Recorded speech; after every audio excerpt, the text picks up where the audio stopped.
जय हिंद दोस्तों, मैं सेबी पंजीकृत सलाहकार नहीं हूं। यह वीडियो केवल शैक्षिक और सूचनात्मक उद्देश्य के लिए बनाई गई है। Jaiprakash power venture limited AGM का यहाँ पे अपडेट निकल के सामने आया है।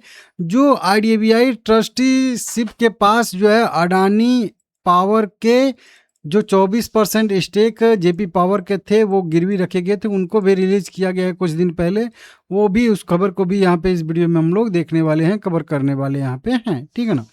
अब ये महीना भी समाप्त हो चुका है, तो अब शेयर होल्डिंग पैटर्न का भी अपडेट आएगा, तो उसके लिए भी तैयारी करना पड़ेगा। देखना होगा कि एफआईआई की होल्डिंग, डीआईआई की होल्डिंग किसकी बढ़ रही है, घट रही है, सब कुछ। 18 रुपये पे करेंट प्राइस है, 1.5% की बढ़त के साथ मार्केट में भी तेजी थी 140 पॉइंट की। सुबह में तो अच्छा खासा मोमेंटम इसमें था, 3.5-4% के आसपास का। लेकिन शाम होते होते जैसे थोड़ा सा ऊपर से निफ्टी में रिट्रेसमेंट आया, वैसे इसमें भी यहाँ पे आया है।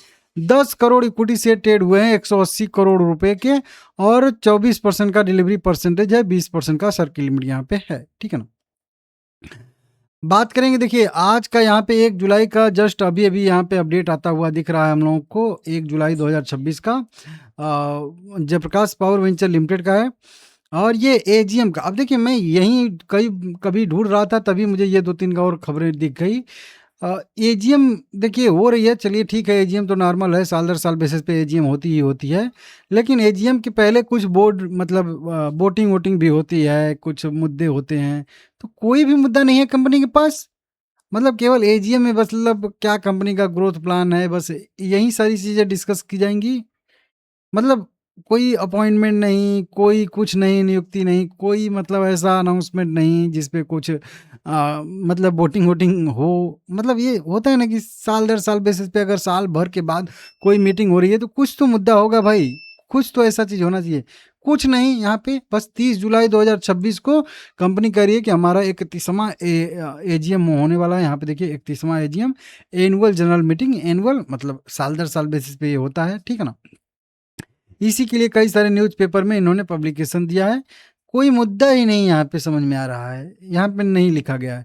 मैं पूरा देख लिया हूँ, नीचे की साइड में लास्ट अपडेट यहाँ पे 29 मई 2026 की आई है। उसके बाद का अपडेट और पहले का है, जब वो रेजोल्यूशन हुआ था दिवालिया वाला, तब का सब अपडेट है। मतलब बीच में कोई अपडेट ही नहीं आ रहा है कंपनी की तरफ से, बिल्कुल साइलेंट सावधान एकदम हो चुकी है। उसके पहले एक आईडीबीआई ट्रस्टीशिप के तरफ से खबर निकल के सामने आई थी बहुत पहले, कि जो अडानी के पावर के शेयर थे कंपनी के पास 130 करोड़ के आसपास, 19%, उसको इन्होंने यहाँ पे रिलीज कर दिया है, ये यहाँ पे इन्होंने बताया है, ठीक है ना। और वहीं पे यहाँ पे भी अडानी पावर ने भी बताया है कि इनका भी जो मतलब स्टेक पहले नील था जेपी एसोसिएट के मतलब से, जो इन्होंने खरीदा था 3,000 करोड़ रुपए में, यहाँ पे लिखा भी है वैल्यू 2,993 करोड़ के आसपास। तो प्री और पोस्ट ट्रांजैक्शन इन्होंने बताया है, ठीक है ना यहाँ पे। तो इसका भी यहाँ पे इन्होंने अपडेट दिया है कि प्री में कितना था, पोस्ट में कितना था सेलर का। तो इस तरीके से यहाँ पे बताया जा रहा है। तो कंपनी के पास अब जो है इक्विटी शेयर हो चुका है 164 करोड़ के आसपास, ठीक है ना। तो ये यहाँ पे तो अदानी पावर की तरफ से ये पीडीएफ भेजा गया है, तो इसको भी देख लीजिएगा।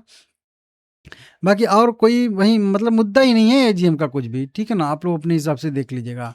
कुछ लास्ट डील अगर हुई हैं तो इनको हम लोग देख लेते हैं यहाँ पे। जेपी पावर का, ओहो एचएफसीएल कहाँ है, चलिए ठीक है छोड़ दीजिए। जेपी पावर का अगर चार्ट देखेंगे हम लोग, तो चार्ट पे बिल्कुल साइडवेज होके वहीं पे है।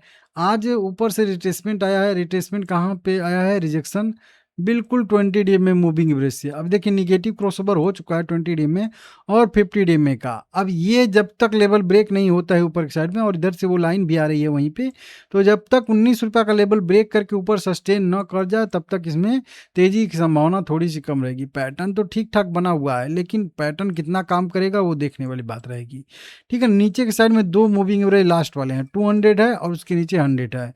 अब इन मतलब रेंज को ब्रेक करेगा नीचे की साइड में, तो फिर दिक्कत यहाँ पे हो सकती है। फिलहाल में अभी मेरा इसमें जो व्यू है वो साइडवेज का ही है, तो अभी ये कहीं नहीं जाने वाला है, यहीं पे ये साइडवेज रहने वाला है, ऐसी मुझे संभावना दिख रही है।